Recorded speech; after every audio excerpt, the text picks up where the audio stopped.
Welcome back to the Quiet Millionaire, where we don't chase wealth, we regulate into it.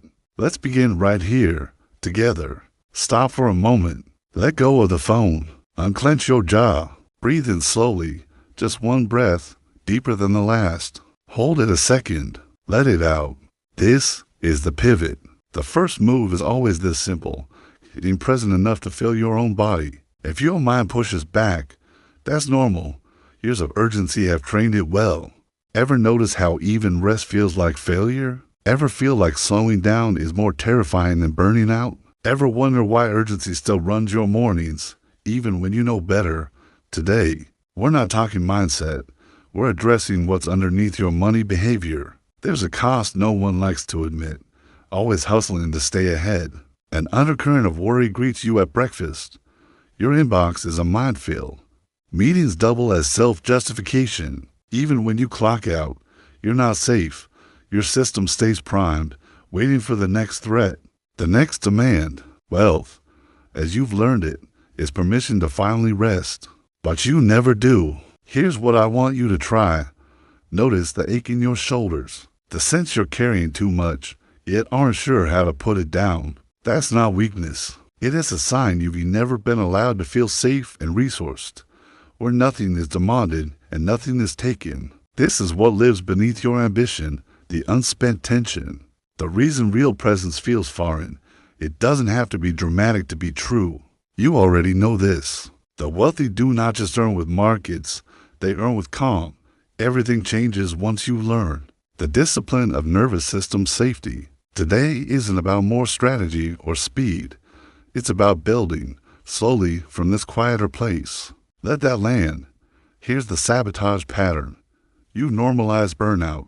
You call it progress. You celebrate late nights by telling yourself they're necessary, even as your jaw tenses and your sleep gets shallow. You tell yourself men like you get ahead by pushing. Women like you prove your worth by moving faster, being available, taking less. You scare your phone for updates at dinner. You tell family 1 second, knowing it never is. You apologize for needing an afternoon away, as if pausing means you failed. You reward urgency because it looks like discipline. It's not. It's your nervous system running on adrenaline, cortisol, the same fuel we've used for years. You think you're chasing stability, but your body is quietly tracking every threat, every bill, every unmet goal as danger. So you respond like you're in a fight. You work harder. You check your email at a stoplight. You worry about revenue when you brush your teeth. You can't exhale. Rest feels risky. Slowing down? Terrifying. Now that we see it, let's be precise about what's happening. The mistake isn't ambition. Ambition is clean. But ambition fueled by fear keeps you on edge. You can see it in your body. Tight shoulders, shallow breath, headaches that come out of nowhere. You eat lunch at your laptop. If you sit still, your mind spirals to what could go wrong. This isn't theory. This is your nervous system adapting, running empty, calling it normal. If this shows up in your week, pause there. Imagine soil, a field after a long harvest. If you keep planting without rest, the soil breaks down. Crops look grown, but they're depleted, flavorless, fragile, easily lost at the first drought. That's you on endless output, high achieving, but hollowed out. Wealth isn't built from exhaustion. It's held by those who've reclaimed their ground. That's the discipline. I want you to know this. Quiet wealth doesn't begin when you add.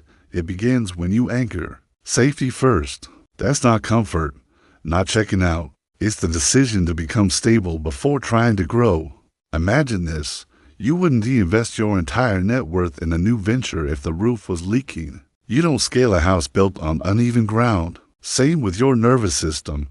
Most men try to build on adrenaline, thinking intensity equals progress. They're sharp in meetings, impatient in traffic, never breathing past their collarbone. They'd rather power through than pause. But here is what slips through the cracks every moment. Spent in survival mode is a moment you re-undercutting your future self. Urgency feels like strength, but it erodes your base. That's the truth most won't see until it costs them, either in money, clarity, or health. This isn't a fix. It's a frame. Safety isn't earned after you succeed. Nervous system safety is the precondition for clear decisions, sustainable negotiation, and the kind of boundaries that hold up under pressure. Every contracting from desperation costs you more than you realize. Every investment made on impulse, every angry response, they signal the ground is still shifting under your feet. If this shows up in your week, pause there. Here's what I want you to try right now. Let go of the need to analyze or optimize. Just sit back, place a hand on your chest. Inhale slowly through your nose, 3 counts, hold. Exhale through your mouth, for counts, feel the floor, repeat. That's the breaths that say, I'm not running, not to calm down, but to return. Every cycle like this is a quiet vote for stability, clarity, for yourself. That's the discipline. Quiet builders understand wealth doesn't belong to the most frantic, or the loudest, or the first to finish. It moves to those willing to outwait, outbreathe, and outstabilize the noise. Stillness isn't a luxury. It's the base layer of every real move. Anchor this once.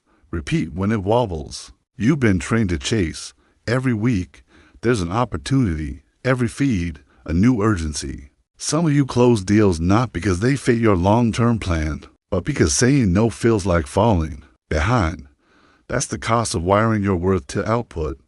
The calendar is full, but your nervous system is empty. Here's what I want you to try. Picture this. You're reviewing an offer, maybe a new investment, a partnership, or a big purchase for your business. The numbers look good. There's a deadline. Your stomach tightens. Thoughts rush. If I wait, I'll lose. If I pause, the window closes. Notice that urge to act fast, too close to keep moving or risk losing ground. This is the chase. It's familiar. It's how you've survived, but it's also why you feel wired at midnight. Why your wins don't feel safer, just noisier. When you chase, even good outcomes never register as peace. You're always waiting for the next shoe to drop. Try this instead. Close your laptop. Walk around the block. Say nothing for 5 minutes. Watch how quickly your system wants to leap back so it can avoid missing out. That's the nervous system pattern.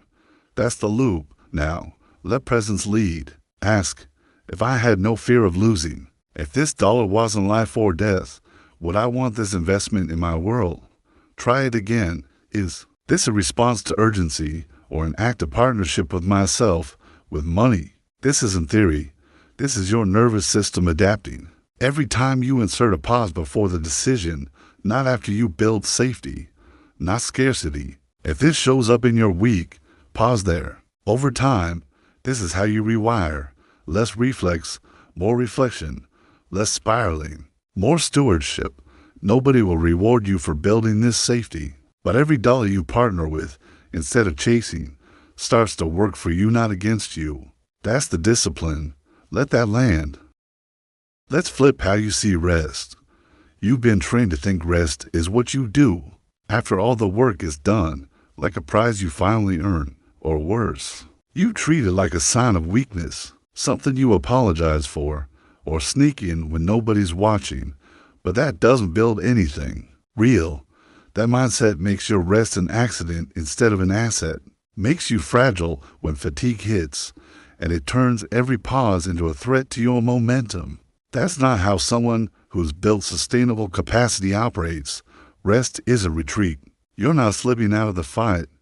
You're sharpening the knife before you go back in. The people who last, the ones who build actual wealth, not just quick piles, see rest as design, not as collapse. Deliberate, hard-lined, scheduled replenishment.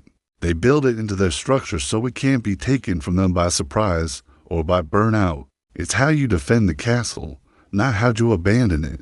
Look at high performers, not the loud ones burning out publicly, but the quiet ones you never see crash. The founder who protects her Saturday mornings like a meeting with her top investor. The tradesman who puts his phone on airplane mode for lunch. The parent who doesn't check email from 5 to 7. It's not drama, it's precision. They treat those slices of rest like a contractual obligation, not for luxury, but for leverage. Let that land. This isn't theory. This is your nervous system adapting. The sharpest decisions, the clearest thinking, the real inventive solutions never come when you're fried. They emerge after silence, after the system resets. The evidence is everywhere in athletics, in markets, in families that don't implode. But you have to schedule it before your body schedules it for you. That's the discipline. Here's what I want you to try. Define right now one small ritual of restorative power that you could practice daily without apology. Not a reward after the sprint, but a built-in like 10 minutes of stillness when you park your car, or no devices in your bedroom after 9, or a deliberate 5-minute walk without headphones after lunch. Simple, scheduled, protected. Make your rest so predictable that it can't be stolen by habit or hijacked by urgency. That's not softness, it's armor. When you start treating rest as a fixed cost, not a luxury expense, you'll notice your system doesn't panic so easily. Your mood doesn't collapse every Friday night. The edge is there, ready when you need it. You're not recovering from life. You're prepared for it. Expect the world to get noisy when you do this. Expect old stories to flare up. That's fine. Anchor it once. Repeat when it wobbles. Build capacity, not speed. Tonight you step through 3 shifts quietly, but with consequence. Safety before scale. Presence over chase. Rest as power. They're not ideas. They are new defaults for your system. This is wealth as regulation felt in the body before it shows in the bank. Let that land. You already know what striving costs. You've lived the urgency. You've learned that force always asks you to pay first, and it never refunds the time. Each shift you practice tonight is a return to ownership, not of accounts but of your internal pace. Wealth is built the moment. You slow enough to witness what happens when you don't panic. Every real move comes from that observation. Integration isn't an event. It's a daily pattern of quiet capacity checked every morning, every hour. This is where most people get stuck. They try to prove capacity by doing more. That's not it. Your return on safety compounds with every ordinary decision you make. Tomorrow, revisit one shift. Make it real in one place of conversation, your calendar. 10 minutes before bed. That's the discipline. Affirm with me. I hold what matters. I shift when I sense urgency rising. I claim rest as my ground. I design limits that protect my energy. I am fully resourced, even when the numbers aren't perfect. I organize for clarity. I release what is not mine to worry about. I let my pace be proof of my wealth. Quiet wealth is built on capacity. Quiet wealth is built on capacity. Quiet wealth is built on capacity.